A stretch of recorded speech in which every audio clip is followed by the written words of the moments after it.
जनार्दन के चरणों में क्षमा याचना करता हूं। साथियों, आज यहां बिहार के विकास के लिए करीब 40,000 करोड़ रुपया की परियोजनाओं का लोकार्पण और शिलान्यास हुआ है। रेल, एयरपोर्ट, बिजली, पानी से जुड़ी ये परियोजनाएं सीमांचल के सपनों को पूरा करने का माध्यम बनेगी। आज यहां 40,000 से ज्यादा लाभार्थियों को पीएम आवास योजना के तहत पक्का घर भी मिला है। इन 40,000 परिवारों के जीवन में आज एक नई शुरुआत हुई है। धनतेरस से पहले, दिवाली से पहले और छठ पूजा से पहले अपने पक्के घर में गृह प्रवेश बहुत सौभाग्य से होता है। मैं इन परिवारों को बधाई देता हूं, शुभकामनाएं देता हूं। साथियों, आज का ये अवसर मेरे उन बेघर भाइयों बहनों को भरोसे देने का भी है। एक दिन उनको भी पक्का घर मिलेगा, ये मोदी की गारंटी है।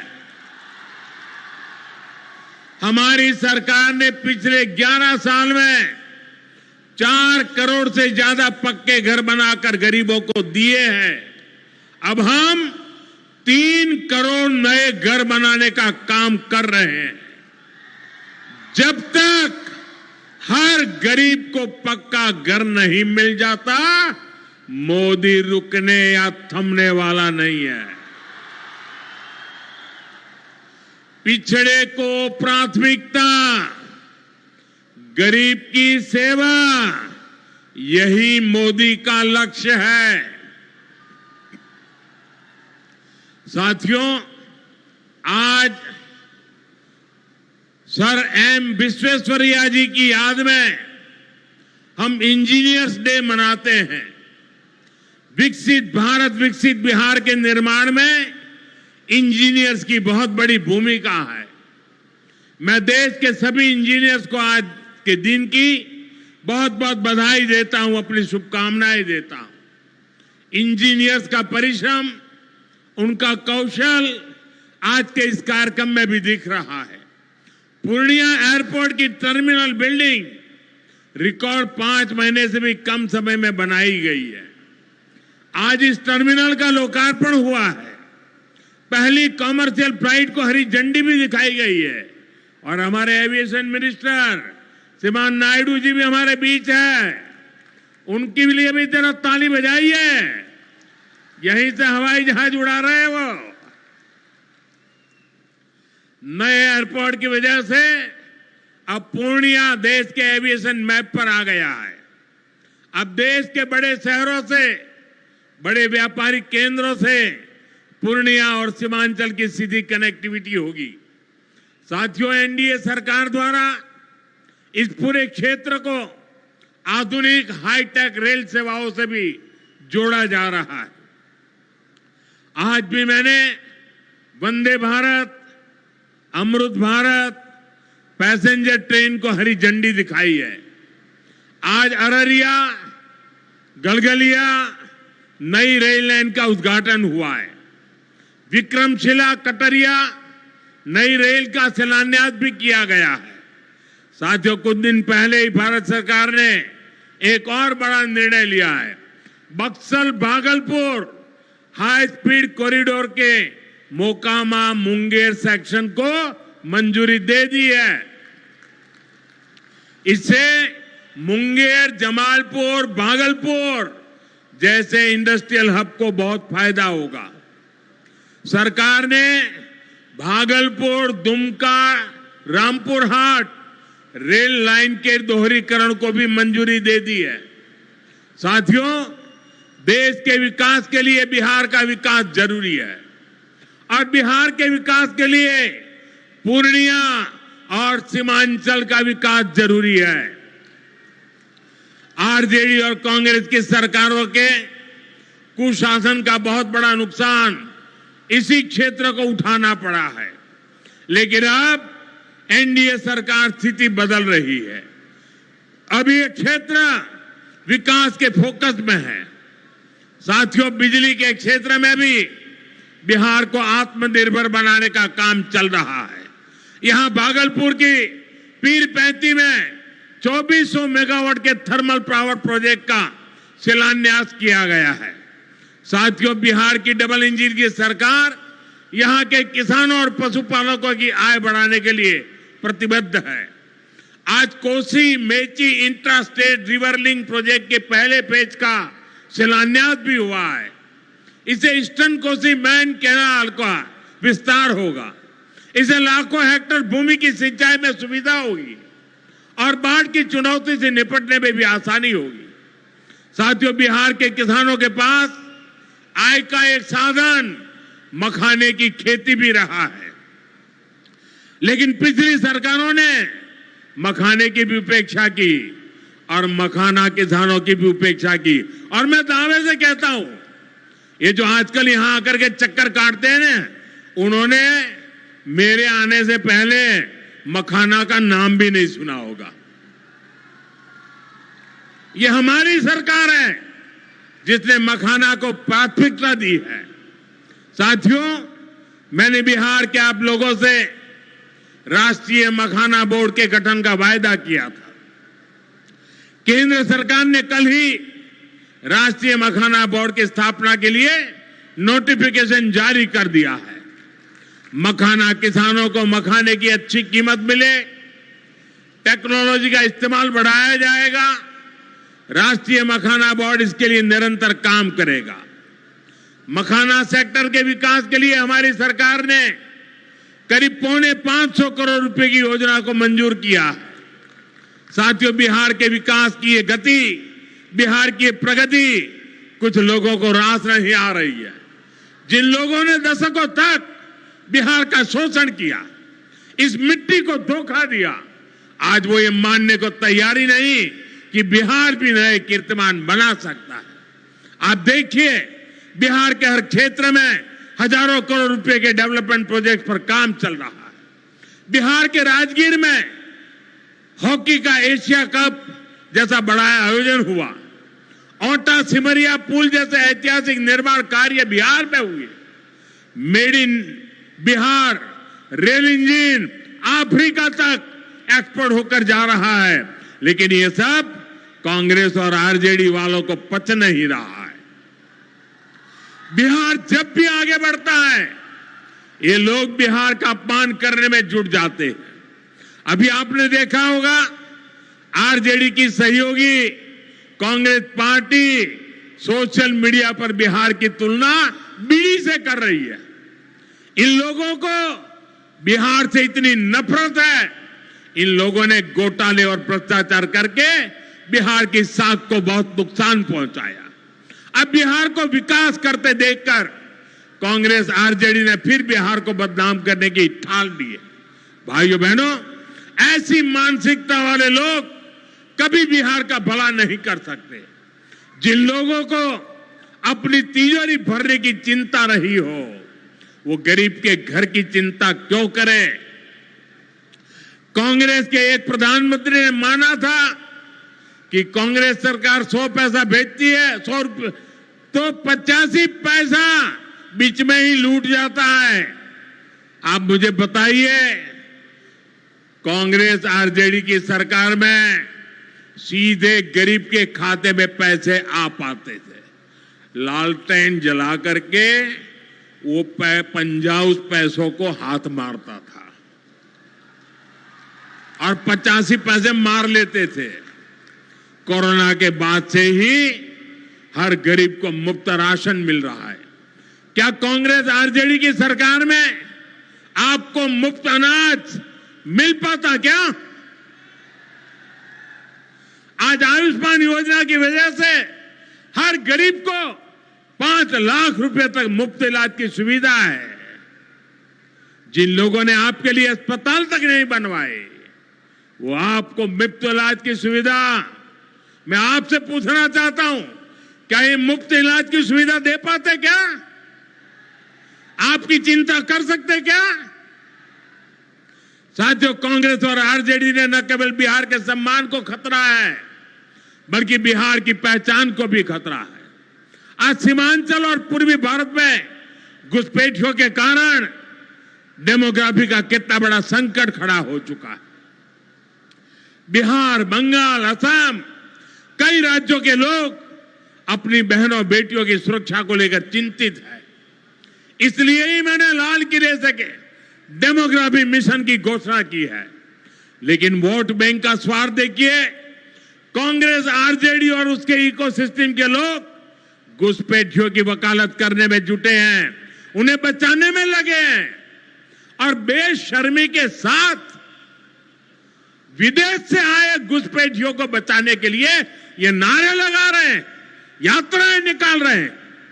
ये लोग बिहार और देश के संसाधन और सुरक्षा दोनों को दांव पर लगाना चाहते हैं। लेकिन आज पूर्णिया की इस धरती से मैं इन लोगों को एक बात अच्छी तरह समझाना चाहता हूं। ये आरजेडी कांग्रेस वालों की जमात, जरा कान खोल के मेरे बात सुन लो। जो भी घुसपैठिया है उसे बाहर जाना ही होगा।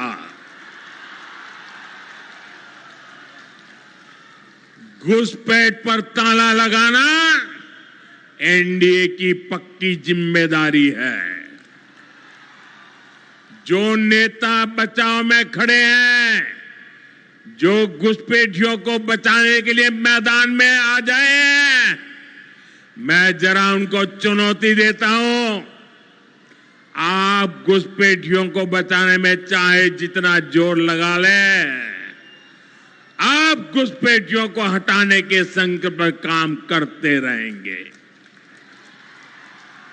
जो लोग घुसपैठियों की ढाल बनते हैं वो सुन ले, भारत में भारत का कानून चलेगा, घुसपैठियों की मनमानी नहीं चलेगी।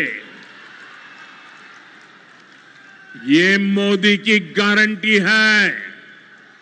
घुसपैठियों पर कार्रवाई होगी और देश इसका अच्छा परिणाम भी देख के रहेगा।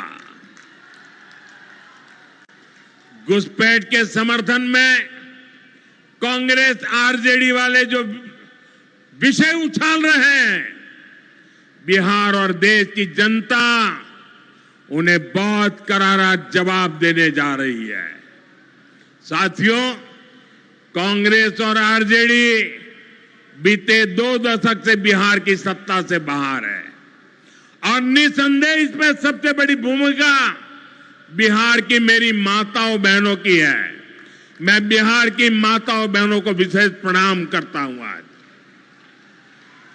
आरजेडी के दौर में खुलेआम हत्या, बलात्कार और फिरौती जैसे अपराधों की सबसे बड़ी भुक्तभोगी बिहार की मेरी माताएं बहनें, यहां की महिलाएं थी। डबल इंजन सरकार में वही महिलाएं लखपति दीदी और ड्रोन दीदी बन रही है। ड्रोन दीदी बनाने का काम आज हम कर रहे हैं। सेल्फ हेल्प ग्रुप्स के जरिए महिलाएं इतनी बड़ी क्रांति कर रही है। खासकर नीतीश जी के नेतृत्व में यहां जीविका दीदी अभियान की सफलता को अभूतपूर्व रही है। पूरे देश के लिए बिहार प्रेरणा है। साथियों, आज भी यहां लगभग 500 करोड़ रुपए का कम्युनिटी इन्वेस्टमेंट फंड हमारी इन बहनों के लिए जारी किया गया। 500 करोड़ रुपया। ये राशि क्लस्टर लेवल फेडरेशन तक पहुंचेगी, जहां से गांव-गांव के स्वयं सहायता समूहों को ताकत मिलेगी। इससे महिलाओं का अपना सामर्थ्य बढ़ाने का अवसर मिलेगा।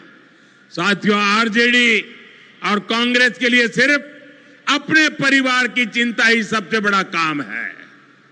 ये लोग कभी आपके परिवार की चिंता नहीं करेंगे, लेकिन मोदी के लिए आप सभी मोदी का परिवार है।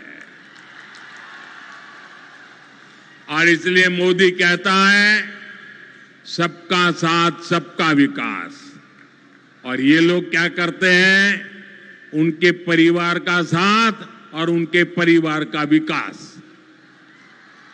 इसलिए भाइयों बहनों, मोदी आपके खर्च की चिंता करता है, आपके बचत की चिंता करता है। आने वाले दिनों में कई पर्व और त्योहार आने वाले हैं। इस बार दिवाली और छठ से पहले हमारी सरकार ने गरीब और मध्यम वर्ग के लिए एक बहुत बड़ा उपहार दिया है। आज 15 दिसंबर है। अब से ठीक हफ्ते बाद नवरात्र का पहला दिन आएगा और उसी दिन 22 सितंबर से देश में जीएसटी एकदम कम हो जाएगी। देश में आपकी रोजमर्रा की जरूरत की ज्यादातर चीजों पर जीएसटी में बड़ी कमी की गई है। यहां आई मेरी माताओं बहनों, मैं खास तौर पर बताना चाहता हूं, जीएसटी कम होने से माताओं बहनों का रसोई का खर्च बहुत कम होने वाला है। मंजन, साबुन, शैम्पू से लेकर घी और खाने की कई चीजें सस्ती हो जाएगी। बच्चों की पढ़ाई में काम आने वाली स्टेशनरी की कीमत घट जाएगी। त्योहार में इस बार बच्चों के लिए नए कपड़े और जूते खरीदना भी आसान हो जाएगा, क्योंकि ये भी सस्ते होने वाले हैं। जब गरीब की चिंता करने वाली सरकार होती है तो ऐसे ही गरीबों की भलाई के काम करती है। साथियों, आजादी की लड़ाई में पूर्णिया के संतानों ने अंग्रेजों को भारत की ताकत दिखाई थी। आज एक बार फिर ऑपरेशन सिंदूर में हमने देश की वही ताकत दुश्मन को दिखाई है और इसकी रणनीति में पूर्णिया के जांबाज बेटे की भी बड़ी भूमिका रही है। देश की रक्षा हो या फिर देश का विकास, देश की इस प्रगति में बिहार की बहुत बड़ी भूमिका है। हमें बिहार के विकास अभियान को इसी तरह गति देनी है। मैं एक बार फिर सभी विकास परियोजनाओं के लिए बिहार के मेरे भाई बहनों को बहुत बहुत बधाई देता हूं। नीतीश जी के नेतृत्व का अभिनंदन करता हूं। आप सबको बहुत बहुत धन्यवाद करता हूं। मेरे साथ पूरी ताकत से बोलिए, भारत माता की, भारत माता की, भारत माता की। बहुत बहुत धन्यवाद। बहुत बहुत बहुत आभार माननीय प्रधानमंत्री जी। और आइए सभी के प्रति आभार प्रकट करने के लिए हम अनुरोध करना चाहेंगे माननीय केंद्रीय मंत्री श्री राम मोहन नायडू जी। हम क्षमा याचना भी करते हैं, आपको पूर्व में ही बोलना था, किंतु सभी के प्रति आभार प्रकट करें माननीय। आदरणीय प्रधानमंत्री श्री नरेंद्र मोदी जी, आदरणीय मुख्यमंत्री नीतीश कुमार जी, मंच पर उपस्थित सभी नेतागण और यहाँ पे उपस्थित सभी बिहार के मेरे प्यारे भाई बहनों, आप सभी को मैं धन्यवाद और बधाई देता हूँ। आप इस ऐतिहासिक कार्यक्रम में शामिल हुए। आज पूर्णिया को पूरे देश के साथ ही नहीं पूरे दुनिया को कनेक्ट करने के लिए पूर्णिया का नया एयरपोर्ट का उद्घाटन हमने अपने प्रधानमंत्री जी के करकमलों से हमने किया, लोकार्पण का काम किया। और इससे सबसे ज्यादा लाभ हमारे पूर्णिया के नौजवानों को होने वाला है, जिनका रोजगार के अवसर भी बढ़ने वाले हैं। जहां पे भी हमने एक नए एयरपोर्ट की शुरुआत की है, वहां पे न केवल हवाई यात्रा की, पर वहां के स्वास्थ्य, उद्योग, व्यापार और अन्य कार्यक्रम का भी बढ़ावा होने को देखने को मिला है। तो इस ऐतिहासिक कार्यक्रम में शामिल होने के लिए मैं फिर से सबका मैं बधाई देता हूं। और आपने डबल इंजन सरकार का प्रभाव देखा है। 40,000 करोड़ से भी ज्यादा लागत की आप जो उद्घाटन और शिलान्यास का काम हुआ, तो मैं चाहता हूं एक और बार पूर्णिया के लोगों से इस बार आग्रह करता हूं कि आप सभी लोग ये डबल इंजन सरकार को और मजबूती से आगे बढ़ाने के लिए आप सब अपने हाथ बढ़ाएं, आप सब दिल से अपने आशीर्वाद भी आगे बढ़ाएं। बहुत बहुत धन्यवाद। और माननीय प्रधानमंत्री जी यहाँ से प्रस्थान कर रहे हैं। यदि देश हित मरना पड़े मुझको सहस्रों बार भी, तो भी न मैं इसका। तो बिहार के पूर्णिया में